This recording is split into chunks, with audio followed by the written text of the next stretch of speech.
కొద్ది రోజుల తర్వాత చంపేసినారని చెప్పారు, రేప్ చేసి. ఉమ్, మాకు బాడీ దొరకలేదు, పోలీస్ కంప్లైంట్ ఇస్తే ఎవరు పట్టించుకోలేదు, నాకు ఏ రకమైన ఆసరా లేదు, నా కోరిక అంతా ఒకటే, నేను ఎలాగో చచ్చిపోతాను, నా కోరిక ఏంటంటే నా బిడ్డ ఎముకలో ఏదన్నా ఇచ్చి డిఎన్ఏ చేస్తే నేను ఆ బిడ్డకి ఉమ్, ఆ, దహన సంస్కారాలు చేసి ఆ పాప ఆత్మశాంతి కలిగే విధంగా నేను చేయాలనేదే నా కోరిక అని ఆమె ఏడుస్తూ చెబుతుంది. ఓకే. అట్లాగే సౌజన్య వాళ్ళ మదర్, ఉమ్, వేదవల్లి వాళ్ళ ఫ్యామిలీ, ఉమ్, ఇట్లా పద్మ లత ఉమ్, వాళ్ళ ఫ్యామిలీ, వీళ్ళంతా కూడా మాట్లాడుతుంది మీడియా. ఓకే. సో అట్లాగే అక్కడ చాలా మంది ఆ, విద్యార్థులు, డిఫరెంట్ సామాజిక సంఘాల వాళ్ళందరూ కూడా ఫామ్ అయ్యి ఉద్యమాలు చేస్తున్నారు వీధుల్లోకి వచ్చి. ఉమ్, వాళ్ళతో కూడా మీడియా మాట్లాడుతుంది, వాళ్ళందరూ కూడా ధైర్యంగానే మీడియాతో మాట్లాడుతున్నారు. వాళ్ళందరూ చెప్తున్నది ఏమంటే, ఇక్కడ టెంపుల్ని అడ్డం పెట్టుకొని, దేవుణ్ణి అడ్డం పెట్టుకొని, మేమేదన్నా అంటే దేవుణ్ణి అన్నట్టు, టెంపుల్ని అన్నట్టు వీళ్ళు కలరింగ్ ఇచ్చి బతుకుతాం. మేమందరం కూడా భక్తులమే, మాకందరికి దేవుడి మీద నమ్మకం ఉంది, మేము దేవుణ్ణి ఒక మాట అనట్లేదు, టెంపుల్ని ఒక మాట అనట్లేదు, ఇక్కడ జరిగే అకృత్యాలను గురించి మాత్రమే మాట్లాడుతున్నాం అని వాళ్ళు చెప్తున్నారు.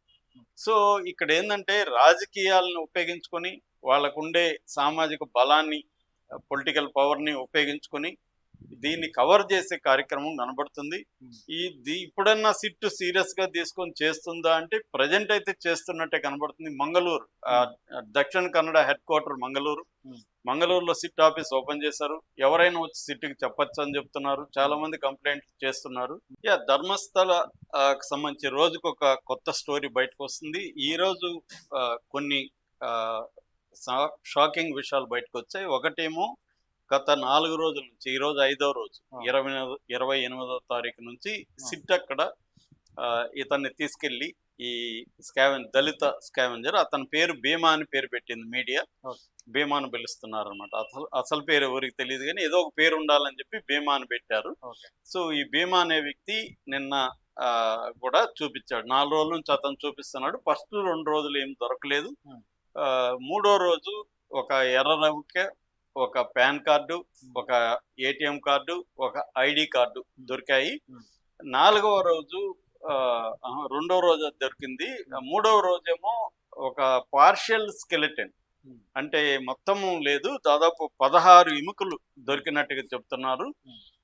దాని తర్వాత 4వ రోజు ఒకే గోతిలో 16 శవాలు ఉన్నట్టుగా దాఖలాలు ఉన్నాయన్న వార్త అయితే వైరల్ అవుతుంది.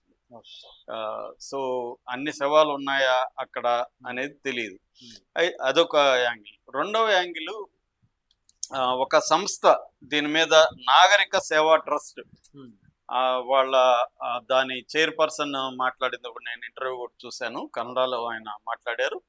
సో వాళ్ళు ఏం చేశారంటే ఆర్టీఐ కింద అసలు ఎంతమంది మిస్ అయ్యారు అనేది ఆర్టీఐ కింద ఆయన నోటీసు అప్లికేషన్ వేస్తే దానికి రిప్లై ఇచ్చింది గవర్నమెంట్. 3 ఈ ధర్మస్థల ఏరియాలో 3 పోలీస్ స్టేషన్లు ఉన్నాయి. ఒకటి ధర్మస్థల, బెల్తంగడి, ఉజిరే అని ఈ 3 పోలీస్ స్టేషన్ల పరిధిలో 450 మంది మిస్ అయినట్టుగా వాళ్ళు ఇన్ఫర్మేషన్ ఇచ్చారు. ఈ 450 మందిలో 96 మంది మహిళలు అనేది కూడా వాళ్ళు ఇచ్చారనమాట. అట్లాగే ఉగ్రప్ప కమిటీ 2016 ప్రాంతంలో ఉగ్రప్ప అనే ఒక మాజీ ఎంపీ, ఎమ్మెల్సీ, ఆయన ఆధ్వర్యంలో కమిటీ వేశారు ఈ మిస్సింగ్ పర్సన్స్ మీద. ఆయన ఇంటర్వ్యూ కూడా నేను చాలా సుదీర్ఘమైన ఇంటర్వ్యూ న్యూస్ మినిట్లో ఇచ్చారు.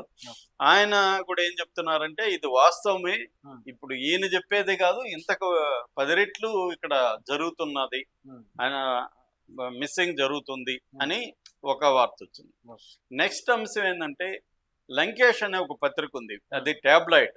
మన కన్నడలో ప్రత్యేకత ఏంటంటే ట్యాబ్లాయిడ్లు చాలా సంచలనం ఉంటాయి. లంకేష్ పత్రిక కావచ్చు, అగ్ని శ్రీధర్ అంటారు ఆయన, అగ్ని పత్రిక కావచ్చు, హాయ్ బెంగళూరు కావచ్చు, ఇలాంటివి సంచలనం అన్నమాట అక్కడ. అలాంటి ఒక పత్రిక లంకేష్ పత్రిక.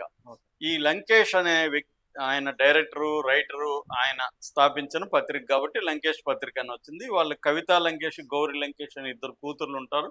కవితా లంకేష్ సినిమా డైరెక్టరు, ఆ, గౌరీ గౌరీ లంకేష్ ఏమో ప్రముఖ జర్నలిస్ట్. ఆమె ఆధ్వర్యంలో ఉన్నప్పుడు ఈ డి మాఫియా పేరుతో ఒక కథనం రాశారు.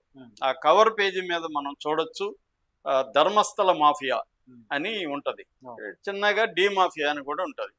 ఆ డి మాఫియా మీద అంటే ధర్మస్థలలో ఈ ధర్మస్థల టెంపుల్ సంబంధించిన హెగ్డే ఫ్యామిలీ, వీరేంద్ర హెగ్డే అని బీజేపీ రాజ్యసభ మెంబరు, ఈ హెగ్డే ఫ్యామిలీ కావచ్చు, అక్కడ ఈ దాని ఆలయ కమిటీలో ఉండే సభ్యులు కావచ్చు, కొంతమంది ఎలీట్ సెక్షన్ ఎటువంటి అన్యాయాలు చేస్తున్నారు, ఎటువంటి మాఫియా లాగా పనిచేస్తున్నారు అనేది ఆ కథనం. ఈ కథనం పబ్లిష్ అయినాక లంకేష్ తన జర్నలిస్ట్కి ఫోన్ చేసింది, మాట్లాడదాం చేస్తే వాళ్ళ బ్రదర్ తీశాడు ఫోన్. ఆయన ఏమయ్యారంటే, మేడం లాడ్జిలో ఫ్యాన్కి వేలాడుతున్నది మేడం అతను అని చెప్పాడంట. ఏమి షాక్ అయింది. అంటే చంపేశారు, చంపి ఎలాంటి తీశారు అతను. అట్లాగే ఒక ఇద్దరు జర్నలిస్ట్ని, సీనియర్ జర్నలిస్ట్ సీతారాం అని చాలా సీనియర్ జర్నలిస్ట్ ఆయన, నేను కూడా ఆయన చదివేవాడిని, నాకు కన్నడ బాగొచ్చు, నేను బెంగళూరులో ఉన్నాను, చదివేవాడిని నేను. ఆ సీతారాం అవి చాలా బాగుంటాయి. ఆయన్నే కూడా తుక్కుగా ఎముకలు ఇరిగేట్టుగా కొట్టేశారు. అట్లాగే ఇంకొక వార్త ఏంటంటే, ఇప్పుడు 4 అమ్మాయిల మిస్సింగ్ కేసులు కూడా బయటకు వచ్చాయి.